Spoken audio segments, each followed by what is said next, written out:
Em 1º de setembro de 1939, a Alemanha invadiu a Polônia e começou a Segunda Guerra Mundial.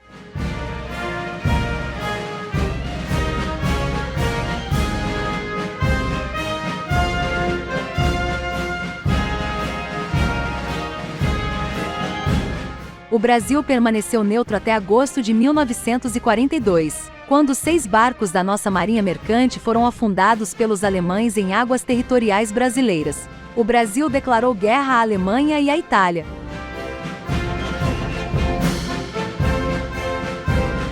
A entrada brasileira na guerra acarretou necessidade de mais recursos financeiros para o erário. O imposto de renda foi lembrado para ser a fonte das despesas extraordinárias com a segurança nacional.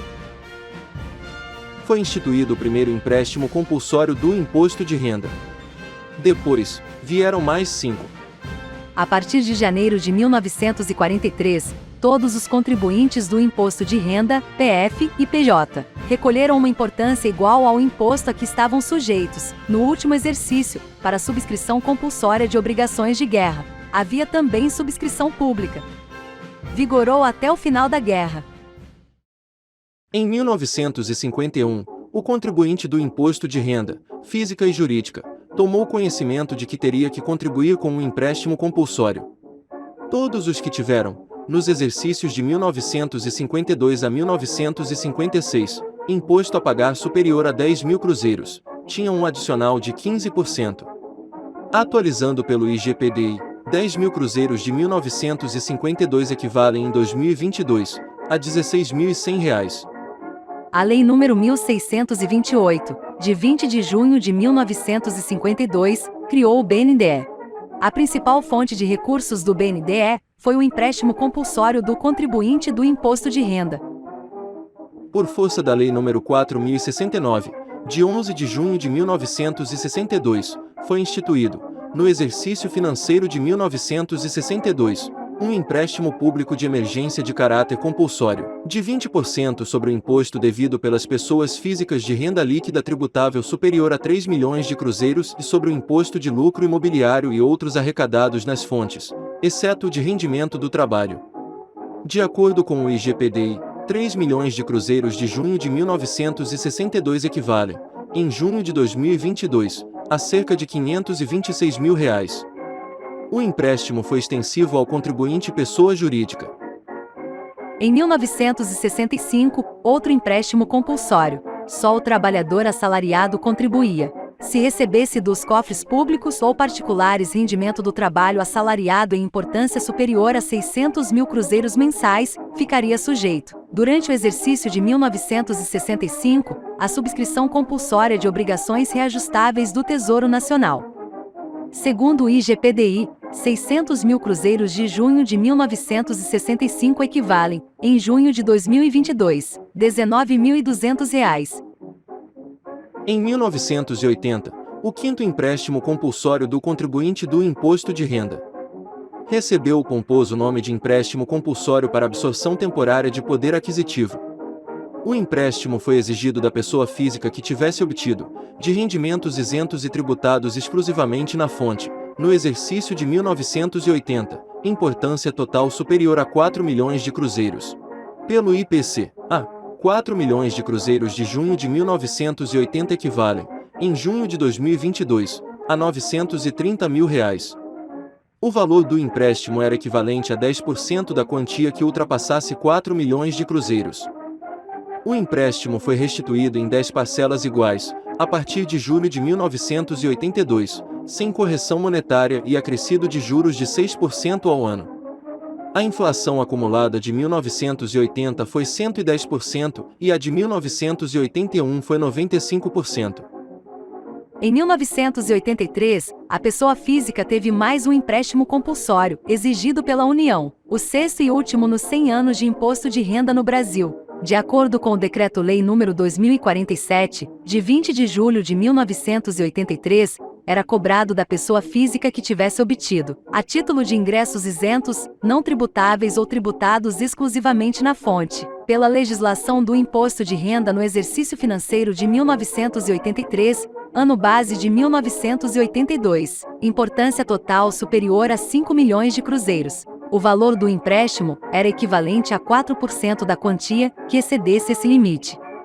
Atualizando pelo IPCA, 5 milhões de cruzeiros de junho de 1983 equivalem, em junho de 2022, a R$ 134 mil.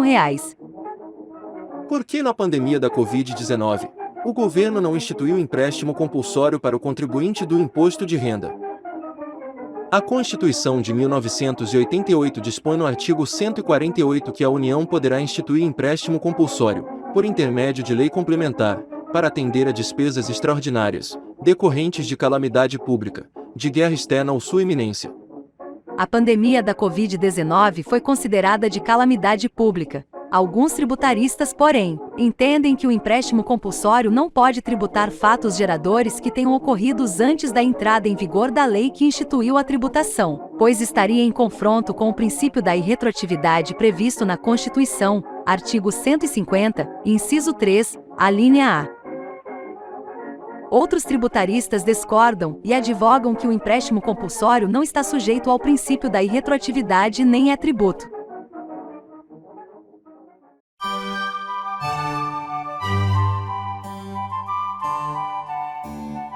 Com a edição da Lei nº 4.357, de 1964, começou a política de estimular os investimentos considerados de interesse econômico ou social, permitindo que os contribuintes, que fizessem as aplicações incentivadas, pagassem menos imposto.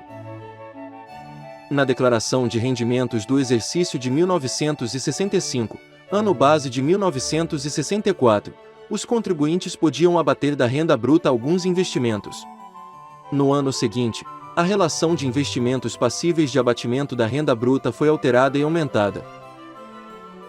Muito antes de o mundo estar preocupado com questões ambientais, foi editada a Lei nº 5.106 de 2 de setembro de 1966, que dispunha sobre incentivos fiscais concedidos a empreendimentos florestais. As importâncias empregadas em florestamento e reflorestamento podiam ser abatidas ou descontadas nas declarações de rendimentos das pessoas físicas e jurídicas, residentes ou domiciliados no Brasil. Vigorou até exercício de 1981, inclusive.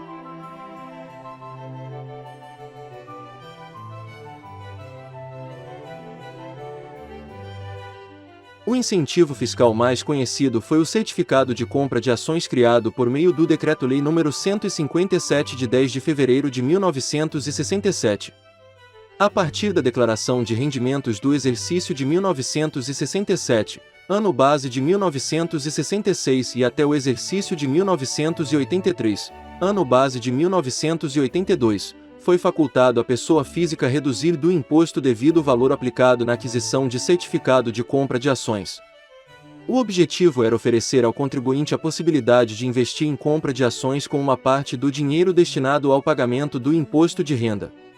O Manual de Orientação da Declaração de Rendimentos (RTF), elaborado pelo Departamento do Imposto de Renda, mostrava um exemplo de apuração do imposto e da redução pela opção do Decreto-Lei nº 157, de 1967. Durante a vigência do Decreto-Lei nº 157 de 1967, o limite da aplicação, inicialmente limitado a 10% do imposto apurado, oscilou bastante. No último exercício do benefício, os percentuais variavam de 2% a 8%, conforme a classe de renda bruta do declarante. No nosso livro do Centenário do Imposto de Renda, a ser lançado em 2023, são apresentados, a cada ano, todos os limites legais do certificado de compra de ações e dos incentivos fiscais, inclusive com exemplos. Nos exercícios de 1975 a 1989, inclusive, os investimentos incentivados não fizeram mais parte dos abatimentos da renda bruta e foram deduzidos diretamente do imposto devido. Em 1975, foi instituído na declaração de IRPF um anexo exclusivo para investimento incentivado que no ano seguinte foi reformulado. Na década de 1990, as deduções por incentivo diminuíram consideravelmente e ficaram reduzidas ao incentivo à cultura, a partir do exercício de 1993. Ao incentivo à atividade audiovisual, a partir do exercício de 1994. e ao Estatuto da Criança e do Adolescente, a partir do exercício de 1997. No exercício de 2008, foi incluído o incentivo ao desporto, e no exercício de 2012, o Estatuto do Idoso. A partir do exercício de 2013, mais 2 incentivos: incentivo ao Programa Nacional de Apoio à Atenção da Saúde da Pessoa com Deficiência, PRONAS, e incentivo ao Programa Nacional de Apoio à Atenção Oncológica, PRONAM, cada um limitado a 1% do imposto devido. O PRONAS e o PRONAM não foram permitidos no exercício de 2022. Curiosamente, na história do imposto de renda no Brasil, as 2 leis personalizadas foram de incentivo à cultura, Lei Sarney e Lei Rouanet. A Lei nº 7.505 de 2 de julho de 1986 ficou conhecida como Lei Sarney em referência ao presidente da República, embora ele tenha assinado outras leis de maior repercussão. A Lei nº 8.313 de 23 de dezembro de 1991 ficou conhecida como Lei Rouanet, nome do secretário de Cultura da Presidência da República, embaixador Sérgio Paulo Rouanet. Lei Sarney vigorou dos exercícios de 1987 a 1989. Lei Rouanet vigora desde o exercício de 1993. As opiniões sobre incentivos fiscais divergem. Uns os consideram importante para estimular desenvolvimentos econômico, social, cultural, esportivo ou regional. Outros o veem como privilégios para determinados setores e desperdício de arrecadação.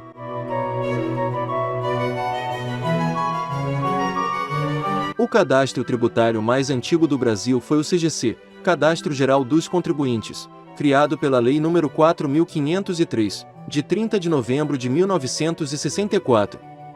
Em 1998, foi transformado no CNPJ, Cadastro Nacional de Pessoa Jurídica.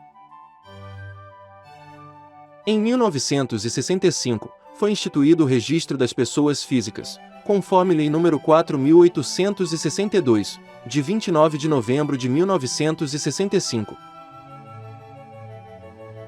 Na Declaração de Rendimentos do Exercício de 1966, ano base de 1965, foi acrescentado um campo para o contribuinte informar o número de inscrição no imposto de renda.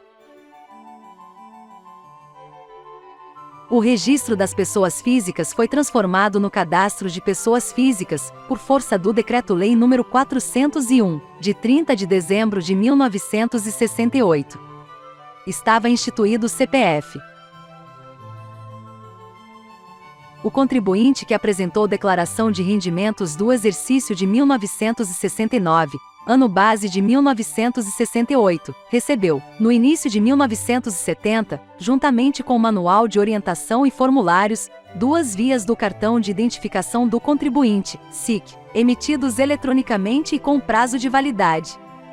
A declaração de rendimentos do Imposto de Renda das Pessoas Físicas passou a ter um campo para indicação do número de inscrição no Cadastro das Pessoas Físicas. A partir de 1º de janeiro de 1971, o CPF devia constar do documento de licenciamento dos veículos automotores. Desde então, a lista de exigências de menção do número do CPF só aumentou. O registro das pessoas físicas tinha 6 dígitos. Com a criação do CPF, foi introduzido o 7º dígito, e criados o 8º, que era calculado, e o 9º, que representava a região fiscal de inscrição. A partir do exercício de 1970, ano base de 1969, a declaração de rendimentos incluiu um campo para número de inscrição no CPF.